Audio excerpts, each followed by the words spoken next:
Ya, bien. Bueno, hola a todos. Vamos a estar haciendo la novena sesión de este estudio de Iglesia Centrada de Timothy Keller. Ya hemos avanzado bastante. Estamos estudiando lo que es el Evangelio.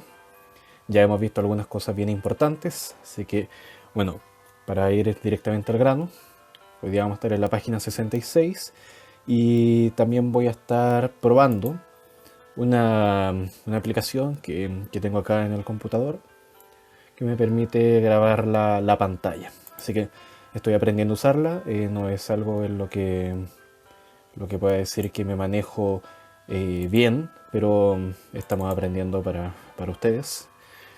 Estamos trabajando para ustedes, como dicen los políticos. Eh, y bueno, hay que sacarle todo el provecho posible a todo esto. Entonces ya en la página 66 tenemos este título que está al medio de la página que dice el Evangelio tiene capítulos.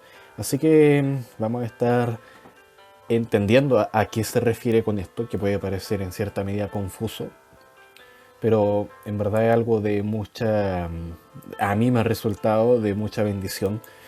Ya llevo un par de años entendiendo esto de que el Evangelio tiene capítulos y en verdad ha sido muy muy bueno, te ayuda a vivir más el Evangelio, a poder enseñarlo mejor, a tener una mejor entrada, a tener una mejor salida, que es algo que es muy importante. Y, y en resumen, a ser más eficiente o eficaz podría ser la palabra para predicar el Evangelio. Así que vamos a estar leyendo acá, no sin antes recordarte que hemos estado viendo que el Evangelio es eh, noticias, es algo que Dios hizo, la persona de Jesucristo por nosotros, y algo que también se diferencia de las obras en el sentido de que para reconciliarme o restaurar mi relación con Dios, yo no necesito y no dependo, o sea, en verdad no dependo de las obras para poder ser un hijo de Dios. Ese es el cambio de relación. El cambio de relación es en base a la palabra adopción. Entonces, el Evangelio es noticia de que yo he sido reconciliado con Dios y de alguna forma también debo responder a esta noticia, sea creyéndola o no, sea arrepintiéndome o no. Pero de alguna forma todos respondemos a esta noticia del Evangelio si es que se nos ha predicado. En nuestro caso, si se nos ha predicado, entonces tenemos la tarea de responder a esto.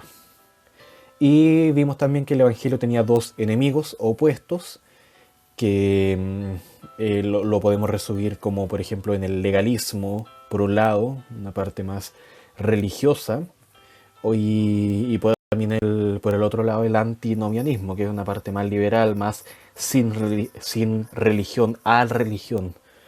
Y tenemos que entender que más que lograr un promedio en esto, que es algo que nos va a llevar a una pasividad, en donde no seremos nada, tenemos que llegar a un centro. Y el centro entre el legalismo y el antinomianismo, entre todas estas cosas, lo bueno, lo malo, el centro es el Evangelio. Entonces el Evangelio tiene que estar como fundamento, como centro, como elemento central y fundamental de nuestras vidas. Así que bien, vamos a estar viendo acá, página 66 ya. El Evangelio tiene capítulos. Antes, obviamente, de todo esto vamos a, como siempre, orar. Gracias a Dios por esta oportunidad que nos da de estudiar, Padre, sobre el precioso tema del Evangelio.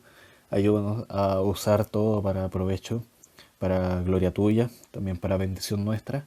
Que sea un deleite también el poder comprender la complejidad y también la sencillez de este mensaje que nos ha salvado y que ahora debemos también administrar bien en nuestra vida y en nuestra comunicación. Le pedimos todo en el nombre de Jesucristo. Amén.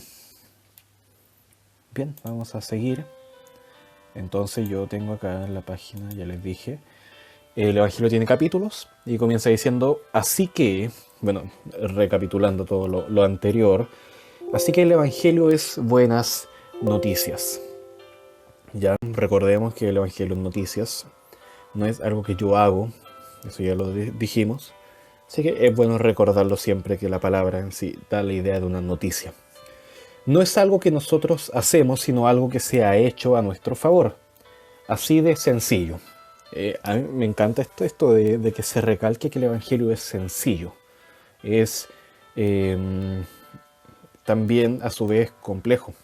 O sea, hay que estarlo estudiando toda la vida. Pero a su vez también es sencillo y podemos tener esta entrada a estudiar el Evangelio, a vivir en él, a deleitarnos en él, pero también a entender sus maravillas y sus complejidades. Pero cuando formulamos preguntas como buenas noticias de qué o por qué son buenas noticias, la riqueza y la complejidad del Evangelio comienzan a surgir.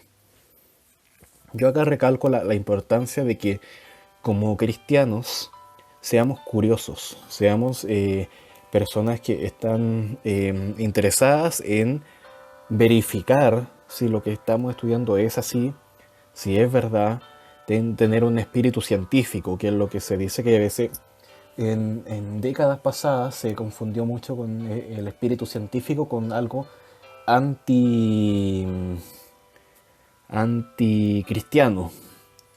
Y no es así. Ahora ya en esta época, año 2020, entendemos que el espíritu científico es algo necesario en el cristianismo, que indaguemos, que verifiquemos si en verdad lo que Dios ha dicho es así y ver cómo en su persona se van cumpliendo todas las cosas, todas las promesas finalmente se cumplen en Cristo. Y hay una comprobación de esto, por ejemplo, cuando Pablo llama a los creyentes a, a verificar si en verdad la resurrección era genuina.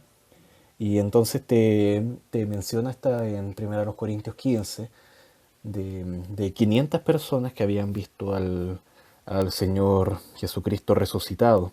Entonces, él lo que está haciendo Pablo acá a los Corintios es decirle, yo los desafío a ustedes a que en verdad comprueben que lo que les estoy diciendo, que Jesucristo resucitado, y si esto no es así, nuestra fe es vana, que ustedes comprueben esto y lo puedan creer. O sea, no es simplemente algo que tienen que creer porque si no creen se van a ir a la hoguera acusados de herejes. No, y tienes que creerlo obligadamente. No, no, no es eso, sino que tienes que comprobar en verdad si es así. Es como cuando la palabra de Dios dice que la Biblia, o sea, la escritura, es la palabra de Dios. Podemos ver algunos salmos que dicen que la ley de Dios es perfecta. Entonces, como que uno lo que debiese hacer con un espíritu científico es decir, ¿en verdad es perfecta? ¿En qué te basas para decir que la Biblia es la escritura? Digo escritura porque Biblia no aparece en la palabra adentro de la Biblia, sino que aparece la palabra escritura. En verdad es la palabra de Dios. O sea, los profetas hablaban y decían, vino palabra de Jehová. O sea, están diciendo que lo que ellos decían, sus profecías eran palabra de Dios. Y eso es como desafiante. Me lleva a decir, en verdad yo creo eso. En verdad eh, lo que tú me dices es así.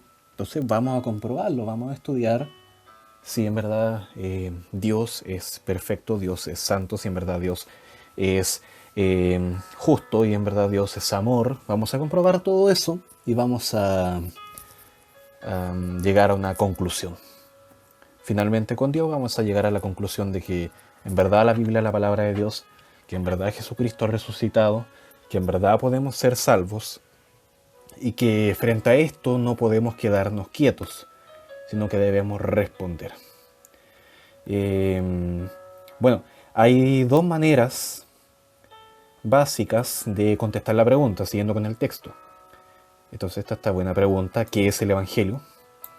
Y esa es la primera pregunta. La primera eh, es ofrecer las buenas noticias de cómo podemos estar a bien con Dios. Esto es si entendemos la pregunta como ¿qué debo hacer yo para ser salvo? Entonces, esta primera pregunta, que la debo entender como ¿qué debo hacer yo para ser salvo? Esto va dirigido a los que han mostrado interés por Dios. O sea, una persona que no tiene interés por Dios, debemos ser sinceros, no tiene interés tampoco en ser salva. A menos que busque otro sistema de salvación, claro, y pues una perspectiva más desviada. Pero esta pregunta, ¿qué debo hacer yo para ser salvo?, está dirigida a una persona que tiene interés por Dios. Por ejemplo, los que recordamos, yo alcanzo a recordar algo de los años 90, ya comenzando los 2000. En esa época todos tenían el espíritu científico muy marcado, todos querían dar respuesta a todas las preguntas, había un interés en todas las personas, en el promedio estoy hablando, en saber cuál era la verdad, todos querían saber qué era la verdad, cómo funcionaban las cosas, cómo funcionaba cada sistema, todos querían indagar en eso, todos querían buscar respuestas. Eh, entonces se llega mucho al concepto de enciclopedia, se llega mucho al concepto de hipótesis, de comprobar eso, porque todos querían, insisto, esta palabra, saber cuál era la verdad. O sea, pero ahora bien, si la persona tiene una visión donde Dios no entra, es distinto todo. Por ejemplo, pasaron los años y llegamos a una cultura muy marcada en el postmodernismo. ¿A qué me refiero con esto? A una creencia, en verdad, una fe, por decirlo de alguna forma, pero ellos obviamente no lo ven como fe, en que la verdad es relativa. Por ejemplo, alguien me diría a mí, bueno, tú crees en Dios, pero yo no creo, esa es tu verdad, yo la respeto, así que tú respeta la mía. Esa es una postura clásica, postmodernista, relativista, donde las personas te dicen qué es el bien, qué es el mal. O sea, tú les preguntas y ellos dicen, no, mira, el mal es relativo, es un concepto que fue inventado por el hombre, en verdad no existe bien y mal, todo es relativo. Y así comienza a, a, a matar de alguna forma todo concepto, todo mensaje.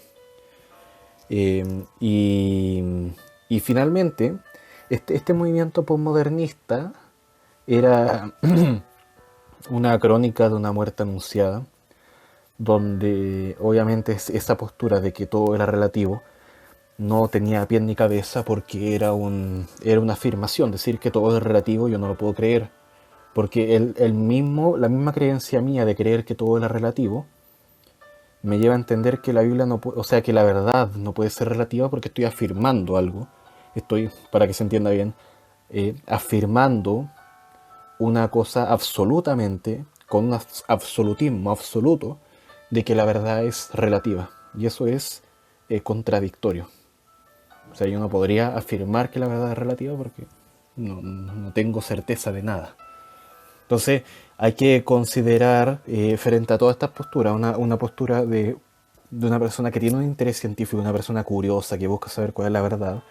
Y esta persona postmodernista que dice que no, todo es variable, todo depende de, nada es verdad. Entonces hay que considerar acá no cambiar el mensaje. No cambiamos el evangelio porque una persona piensa distinto. Eh, y esto respondiendo, por ejemplo, a la pregunta: ¿qué debo hacer yo para ser salvo? Hay personas que se hacen esta pregunta y personas que no.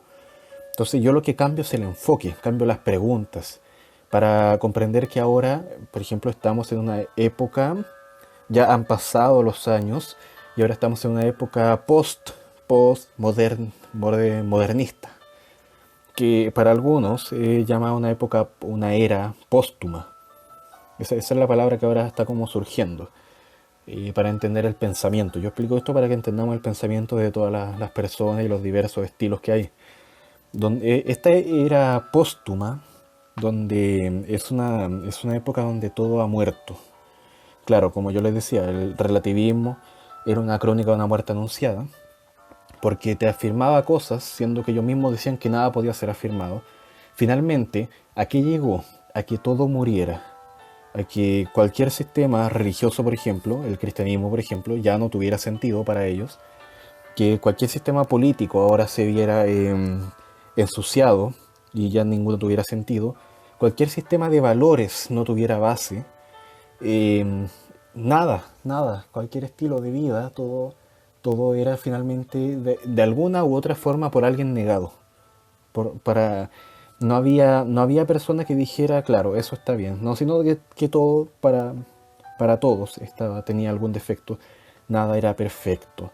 Entonces, esta era que estamos viviendo ahora, donde ya todo ha muerto y la palabra muerte se hace tan común y entendemos que, claro, el sistema murió, esa religión murió, esa creencia murió, esa persona murió y ahora es muy común escuchar a las personas hablar de muerte. Escuchamos Piñera muere, Paco muere, Milico, mátate. Y la muerte comienza a ser una palabra muy, muy común, ya no tan lejana, ya no tan distante y digna de culto para algunos, sino que muerte, muerte, te vas a morir y probablemente te maten o te suicides. El suicidio también comienza a ser muy común.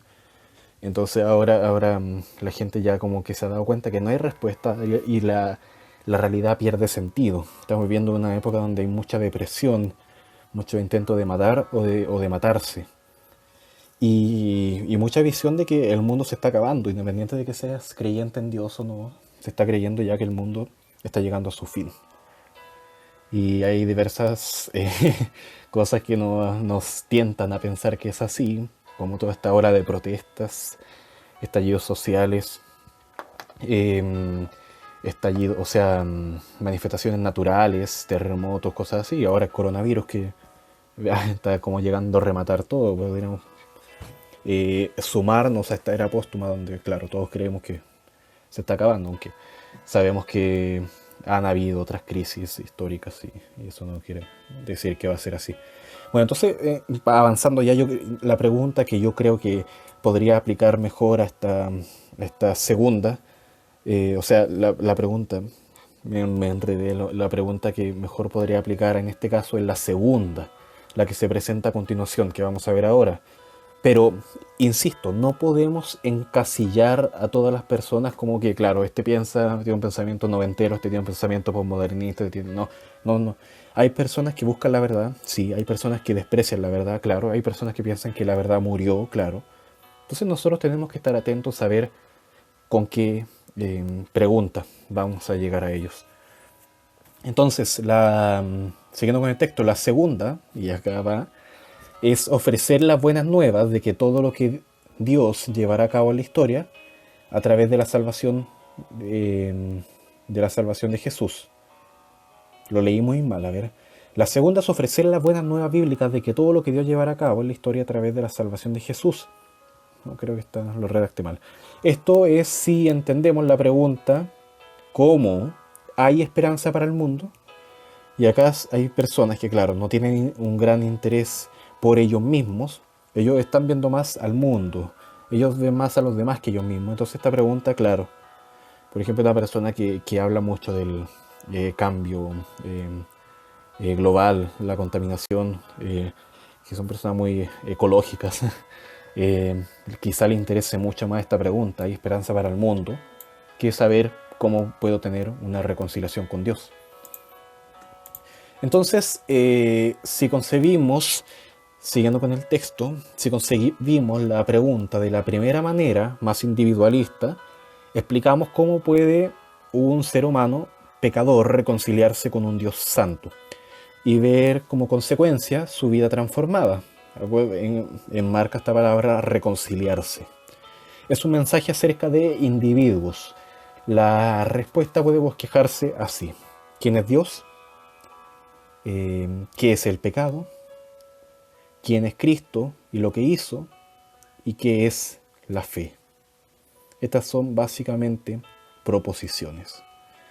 Bueno, y acá entran en la discusión Dios, entra en la discusión que antes podría verse así como una cosa de cómo esperar salvación para el mundo. Ahora entra en juego el hablante, entra en juego la persona que escucha.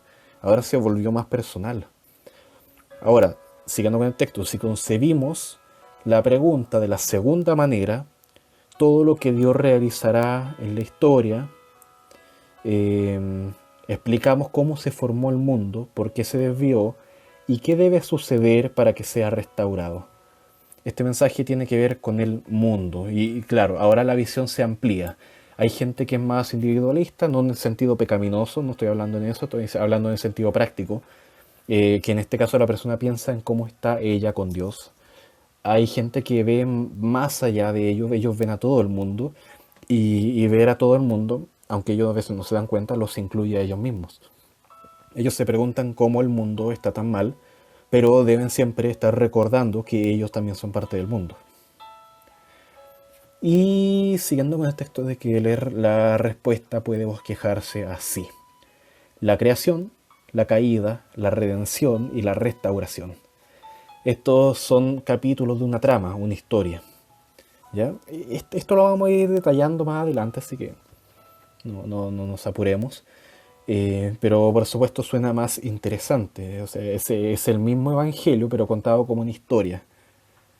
Es mucho más didáctico. O sea, la tarea de predicar así es como la historia de Jueces. Jueces es un ciclo. Si leemos el libro de Jueces, vamos a ver ahí que hay un ciclo donde, eh, claro, está Dios. Dios ha llevado al pueblo a esta tierra prometida y les dice: ustedes tienen ahora que eh, no mezclarse con todos, sino que sacarlos a todos, sacar a sus dioses y comenzar a vivir para lo que yo los he llamado, o sea, para ser un pueblo santo.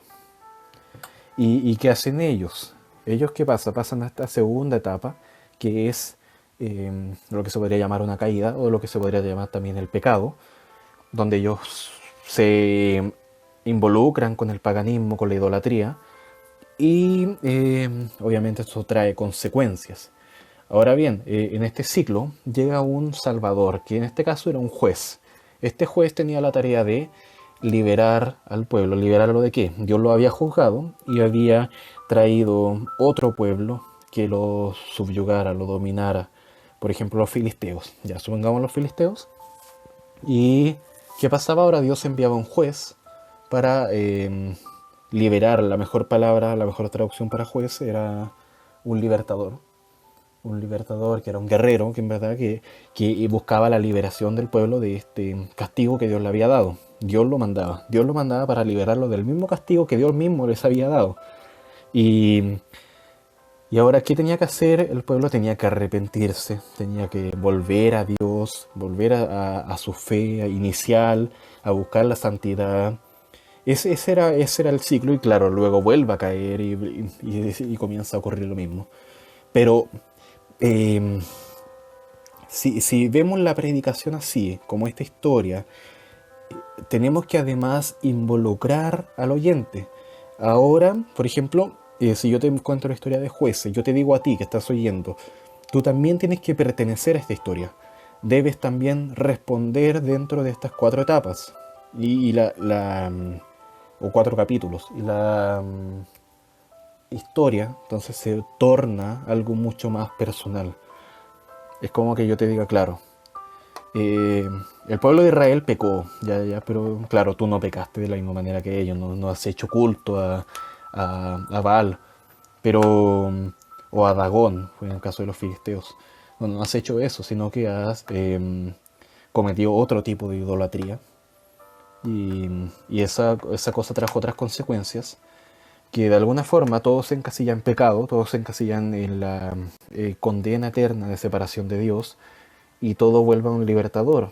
Claro, podemos mencionar a algún juez como Gedeón, como Sansón, por ejemplo, pero esos jueces eran jueces imperfectos y todos se perfeccionan en Jesucristo. Y entonces así entendemos que yo ahora, por ejemplo, yo Guido, ahora tengo que responder a eso y decir, sí, claro, yo soy inmerecedor, yo merezco el peor juicio, pero Jesucristo me ha salvado y ahora puedo reconciliarme con Dios. Y, o sea, ya la historia de jueces la he visto como algo más personal. Yo me introduje ahí con los demás israelitas y con los jueces. Ahora, como siguiendo con el texto, como veremos en el próximo capítulo, no hay una sola manera de presentar el Evangelio bíblico. Por eso lo insto a que trate de ser lo más preciso en sus presentaciones del Evangelio. El peligro de responder solo a la primera pregunta, ¿cuál era la primera pregunta? ¿Qué debo hacer para ser salvo? Sin contestar la segunda, ¿cuál es la segunda pregunta? ¿Hay esperanza para el mundo? Está en que solo la primera puede hacer caer en la idea, cuando está solo la primera pregunta, puede hacer caer puede hacer caer en la idea occidental de que la religión existe para proporcionar bienes espirituales que satisfacen las necesidades espirituales del individuo para ser liberado de la culpa y la esclavitud. Y acá, por ejemplo, yo lo primero que pienso es en la psicología. Sabemos que hay psicólogos, a veces los queremos mucho, pero psicología en general lo que busca es liberar a la persona de la culpa. Decirle, mira, si tú hiciste esto, estuvo mal, sí, claro, pero no es culpa tuya. O sea, es culpa de tus padres que te criaron de tal forma. Es culpa de la cultura, es culpa de tu entorno, es culpa de la forma en que estás viviendo, es culpa de la gente que te rodea, es culpa de que simplemente los tiempos en que estamos debemos responder, y claro, es culpa del coronavirus que te hace responder así, no es tu pecado. Eh, Porque en psicología no existe el concepto de pecado, sino que existe el concepto claro, de culpa, y que tú tienes que ser liberado de esa culpa. No existe tampoco la palabra arrepentimiento. Por lo menos los estilos principales, las escuelas principales de psicología, no se usa arrepentimiento. Entonces, cuando yo busco responder solamente la primera pregunta, ¿qué debo hacer para ser salvo?, estaré haciendo algo muy semejante a la psicología, simplemente liberándome de un peso, liberándome de una condena. El texto sigue diciendo, no habla mucho acerca de la bondad de la creación original o de la preocupación de Dios por el mundo material. Por eso esta concepción podría condicionar al creyente a ver el cristianismo como un mero escape del mundo. Pero el peligro de concebir el Evangelio de una manera muy estricta, como un hilo argumental de la renovación del mundo, es todavía mayor. Ahora estamos viendo el tema del mundo ya. Les habla a los oyentes acerca del plan de Dios para salvar a quien, el mundo. Pero no les dice cómo estar verdaderamente bien con Dios, ellos, y ser parte de ese programa. Claro, te habla del mundo, ellos, no tú. Uno es muy personal y puede llevar a una simple búsqueda de satisfacción, y otro es muy impersonal, es muy mundial, muy general, y puede llevarme a una realidad en la que yo no estoy presente. Entonces, nuevamente, el título del libro es Iglesia Centrada, todo centrado, acuérdate de eso. Tenemos que entender, no buscamos satisfacción, tampoco buscamos algo en lo que yo no participo, sino que buscamos eh, reconciliarnos con Dios. En realidad, siguiendo, diré que sin el primer mensaje, el segundo no es el Evangelio.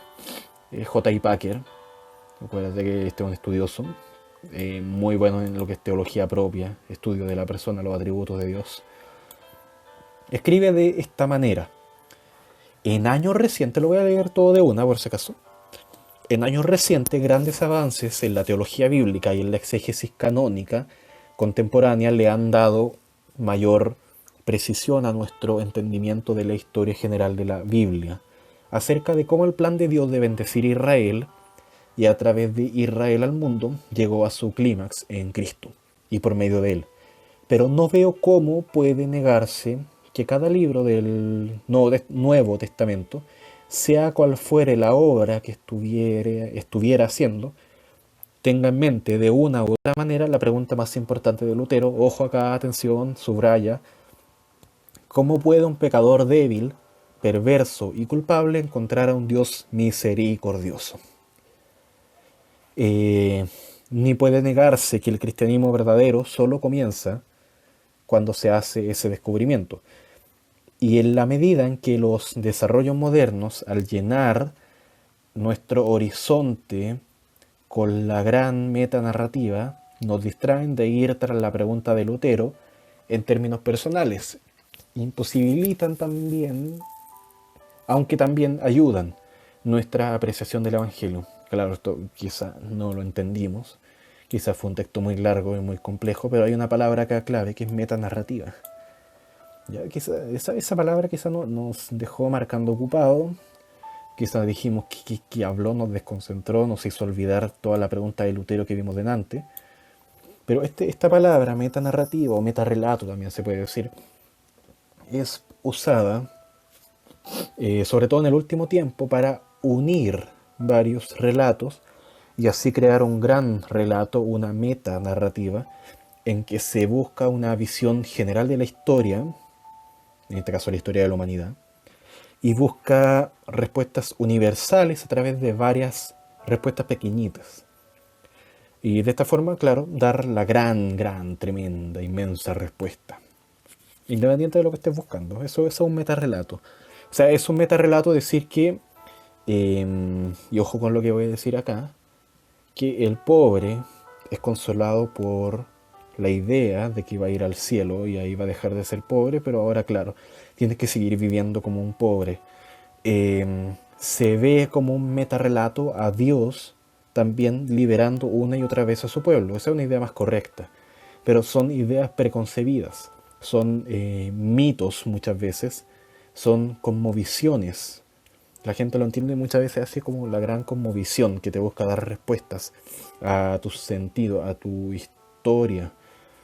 Y esto puede más bien atraparte a ti en esta historia, cautivarte, llevarte a la respuesta. O sea, busca usar la historia para lograr un cambio en tu chip. También, por ejemplo, está el asunto de el arte. O sea, el arte también puede ser usado como un metarrelato que te ayuda a reimaginar ideas. Ahora hay gente que busca usar la danza, usar el teatro para lograr un cambio social. Y acá vemos también, además de esto, escuelas de pensamiento, filosofías, políticas, conocimiento colectivo que busca desarrollar soluciones.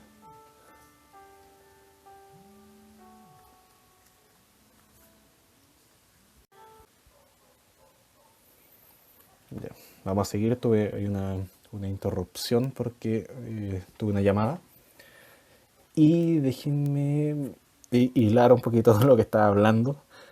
El, Estaba hablando de esto de la metanarrativa, que por ejemplo el mundo cuando ve al cristianismo muchas veces lo ve como una metanarrativa, en que el cristianismo es algo como cómo solucionar los problemas de tristeza, de amargura. En el mundo hay problemas, pero claro, tú irás al cielo y allá no habrá problema, no habrá muerte ni enfermedad. Claro, entonces ellos lo ven simplemente como eso, como una búsqueda a solucionar problemas. Eh, Hay inconformidad también en el mundo con tu situación económica. O sea, si eres pobre, irás al cielo y todos tus problemas se acabarán. El mundo simplemente ve al cristianismo como un relato que te busca dar este tipo de respuestas, satisfacerte. Eh, Cómo solucionar lo que te está pasando diciéndote simplemente que vas a ir al cielo. Pero nosotros debemos comprender la metanarrativa. No estoy diciendo que la metanarrativa sea algo que debe ser rechazado por nosotros, sino que debemos comprenderla simplemente, no así como algo que vamos a predicar y vamos a vivir de esto, no, no, no. Pero debemos comprender la metanarrativa del cristianismo como la pregunta que te hacía Lutero. Y acá está el tema central. Y eso lo explica todo. Y acá llegamos a la gran conclusión de que como cristianos simplemente tenemos que hacernos esta pregunta. ¿Cómo puede un pecador débil, perverso y culpable encontrar a un Dios misericordioso? Esa es la forma en la que se unen todos los relatos de la Biblia. Ahí está la metanarrativa. Como yo, que no lo merezco, encuentro salvación. Bueno, siguiendo con el texto. Con todo y eso, la gran narrativa de la redención cósmica es como decir mundial, universal, algo así, o sea que lo involucra a todos, o en verdad, bueno, entendemos que la redención no es para todos, pero de alguna forma involucra a todo el que tiene acceso a esto. Eh, la redención cósmica de la Biblia es un antecedente crucial para ayudar a que un individuo esté bien con Dios. Una manera de proceder es la de unir las dos respuestas a la pregunta ¿qué es el Evangelio? Para que así las verdades del Evangelio se sitúen en forma de historia con capítulos, en vez de presentarlas como un mero conjunto de propuestas. El método narrativo plantea las preguntas y el método proposicional suministra las respuestas. ¿Qué es esto? ¿De qué está hablando? No lo entiendo. Bueno, lo vamos a ver en el cuadrito final y entenderemos esto como el método narrativo se junta con el método proposicional. Seguimos acá. ¿Cómo conectaremos el Evangelio con la persona de esta manera? Acuérdate, conectar con la persona. Esto es personal. Lo que sigue es una senda de conversación. Así como, ¿cómo sigo mi conversación? Una senda de conversación para presentar el Evangelio a alguien, como los capítulos de una historia. Te está ayudando, acá te está diciendo, mira, así tienes que hablar. Esto me encanta. Aunque, claro, no tenemos que también tomar esto como un mandato de Dios, de que tenemos que hablar de la siguiente manera, ¿no? Obviamente hay libertad, pero a lo que voy es que tienen que estar presentes, ojalá en tu conversación, estas cosas. En la Biblia, la palabra evangelio es la declaración de lo que Jesucristo hizo para salvarnos. Bueno, primeramente recuerda, el evangelio es noticias. A la vista del uso bíblico, debemos entonces observar que los capítulos 1, o sea, Dios y la creación, y 2, la caída y el pecado, y 4, ¿cuál es el capítulo 4? La fe, no son hablando con propiedad el Evangelio, son prólogo, o sea, y epílogo, o sea, son el inicio y el final de la historia, pero en sí no son la historia. O sea, es el inicio y el final del Evangelio, pero en sí no son el Evangelio. El, el final de la historia, por ejemplo, te lo cuento esto a través de un ejemplo. Capítulo 1. Existe la comida. Un ejemplo no tiene que ver con el Evangelio, pero para que lo entendamos. Capítulo 1. Existe la comida. Capítulo 2. Tú tienes hambre. Ya el capítulo 3 lo vamos a saltar en este caso. Capítulo 4. Debes comer para saciar tu hambre. ¿Cuál es el problema? No está ese capítulo 3, donde tú tienes al frente ese delicioso, ese magnífico, ansiado plato de comida, independiente de cómo lo conseguiste, se lo pediste, lo cocinaste, pero tienes ahí ese plato y ahora llegas al capítulo 4 donde tú debes comer. Pero acuérdate, el capítulo 3 no estaba, sino este capítulo 3, que es el alimento que te quita el hambre, toda la historia no tiene sentido. O sea, tú eres una persona que tiene hambre y que tiene que comer, pero no tiene comida. Acá te menciona una persona que es Simón, no sé cómo se pronuncia eso, Gatterkol, argumenta que Pablo y los escritores de los evangelios consideraron que las buenas nuevas consistían en tres elementos básicos. Acá él te va a mencionar simplemente tres, pero sigue con la idea de capítulos. La identidad de Jesús como Hijo de Dios y el Mesías, la muerte de Jesús por el pecado y la justificación, y el establecimiento del reino de Dios y la nueva creación. En otras palabras, uno, ¿quién es Jesús? ¿Quién es Jesús? Y la respuesta es la identidad de Jesús como Hijo de Dios y Mesías. 2, capítulo 2, ¿qué hizo Jesús? Y la respuesta es la muerte de Jesús por el pecado y la justificación. Capítulo 3, ¿qué logró Jesús con esto? Logró el establecimiento del reino de Dios y la nueva creación. Nueva creación es este texto muy conocido de Primera de los Corintios, o Segunda, bueno, 5, que dice, soy nueva criatura. La mejor traducción para eso sería decir, soy nueva creación. He sido regenerado, he sido renovado, he sido hecho una nueva creación. Lo que era antes ya no soy, ahora soy cosa nueva. Bueno, el Evangelio pues está compactado en el capítulo 3, con sus tres encabezamientos: encarnación, sustitución y restauración. En otras palabras, este capítulo 3, que es el fundamental, donde yo tengo que preguntarme quién es Jesús, qué hizo Jesús, qué logró Jesús, lo podemos ver en estas palabras. Nuevamente, lo mismo. Capítulo 1, ¿quién es Jesús? Y podemos ver la palabra encarnación. Es Dios hecho hombre. ¿Qué hizo Jesús? Y podemos ver la palabra sustitución. Jesucristo tomó mi lugar, murió por mi pecado y así me justificó, me sustituyó. Y ahora su justicia pasa a ser mía y mi pecado pasa a ser suyo. Y Él lo paga.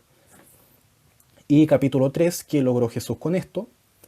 Y vemos en este caso restauración. Soy renovado, soy reconciliado con Dios.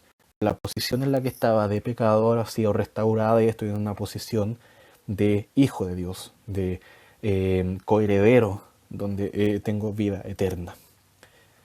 Entonces, siguiendo con esto, ya estamos llegando al final, el capítulo 1 sobre Dios y el capítulo 2 sobre el pecado constituyen información de fondo absolutamente crucial para entender el significado de la persona y obra de Jesús. Y el capítulo 4 nos ayuda a entender cómo debemos responder a la salvación de Jesús. No obstante, es lógico y natural referirse al conjunto total de los 4 capítulos como el Evangelio. Bueno, ¿quién es Dios y qué es el pecado en nosotros? Constituyen el contexto de la historia del mundo y de la historia tuya. La fe y el arrepentimiento constituyen la reacción, la respuesta que debes tener frente a la obra de Cristo. La obra de Cristo entonces es el centro de todo.